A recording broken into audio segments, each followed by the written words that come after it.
Fellas, let me tell you something that's going to piss you off. Not because it's new, but because deep down you already knew it and didn't want to believe it. In today's upside-down dating world, a woman can have a phase, a past, a whole era of running through men, and you're expected to be the guy who accepts her for who she is now.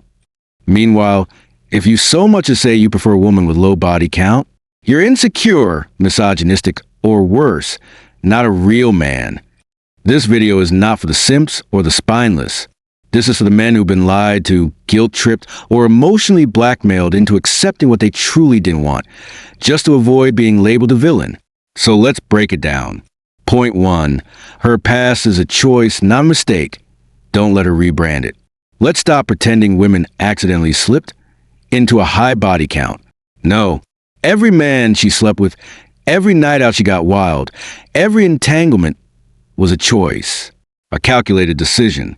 And yet, when she's tired, older, and ready to settle, she wants you to pretend like none of it ever happened.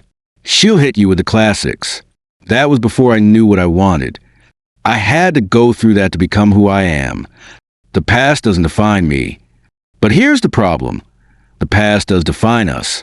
Just like you're expected to be financially stable and have your life together as a man, she expects you to show up ready to commit, while she brings baggage you're not allowed to mention. And if you do mention it, you're judgmental. You're stuck in the past. Fellas, don't let the rebranding fool you. If she made her bed in the streets, she's not suddenly wifey material just because she got bored of the game. A resume of chaos doesn't magically become a portfolio of growth. Point 2. Society shames men for standards, but applauds women for having lists. She can have a whole scroll of what she wants in a man.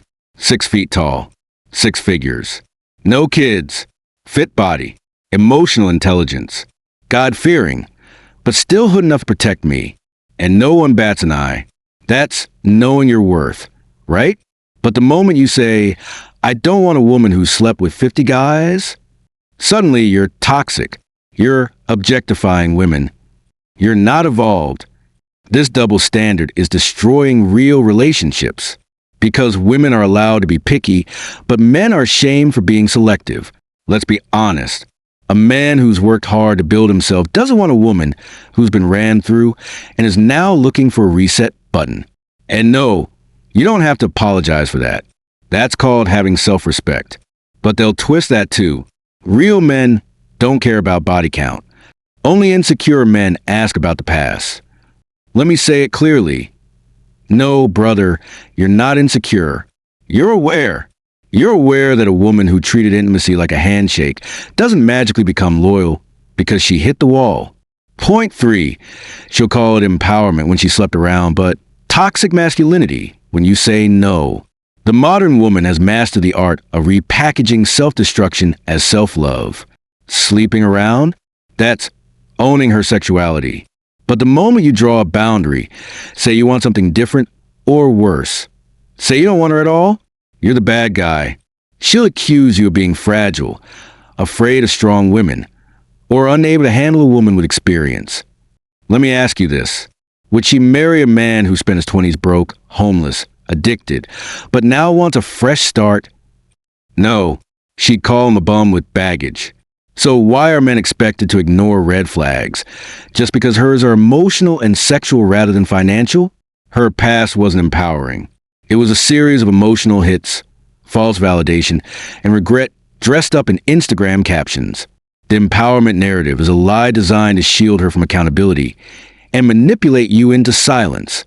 Your standards are not toxic. They're survival. Point 4. You're expected to heal what other men broke, without mentioning the breaks. This one hits deep.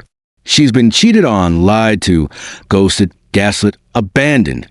And now, you're the man expected to fix it, to be patient, to prove you're not like the others. But don't you dare ask about what made her this way. Don't you dare mention her past. She wants you to clean up a mess she won't even let you talk about. Real talk? You can't love a woman into healing if she's still loyal to her trauma. You'll bend over backwards trying to be the exception to a pattern she created.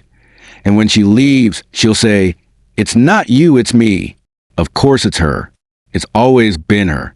Bro, you are not a rehab center for emotionally bankrupt women. Let that sink in. You want peace? Find a woman who didn't burn her soul out before meeting you. Point 5. She'll demand loyalty while blaming her promiscuity on finding herself. This one's the biggest joke of all. She'll say, I was young. I was lost. I was just figuring myself out. But now that she's found herself, guess what she wants? A man who's never wavered, who's clean, stable, loyal. So let me get this straight. She's allowed to screw around to discover who she is. But if you did the same, she'd call you unfaithful, damaged, not serious. This isn't about equality. It's about control. It's about women wanting to live recklessly without consequences, while demanding discipline from men. She doesn't want a partner. She wants a reward. You are not a retirement plan for women who spent their prime years chasing thrills and now want to settle down with a man they use to overlook. Let her self-discovery journey continue without your commitment attached to it. Men, here's the bottom line. You are not less of a man because you refuse to accept what disgusts you. You are not weak for walking away from a woman whose past makes her present incompatible with your future. They'll try to shame you, guilt you, gaslight you into thinking you're the problem. But hear me clearly. You are not the problem for having preferences. You are not the villain for rejecting double standards. You are not insecure. You're finally awake.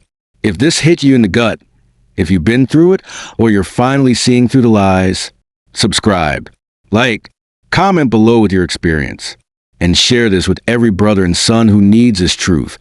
Because the lies are loud, but the truth must be louder. This is Woman Unmasked. We say what you won't, and we're just getting started.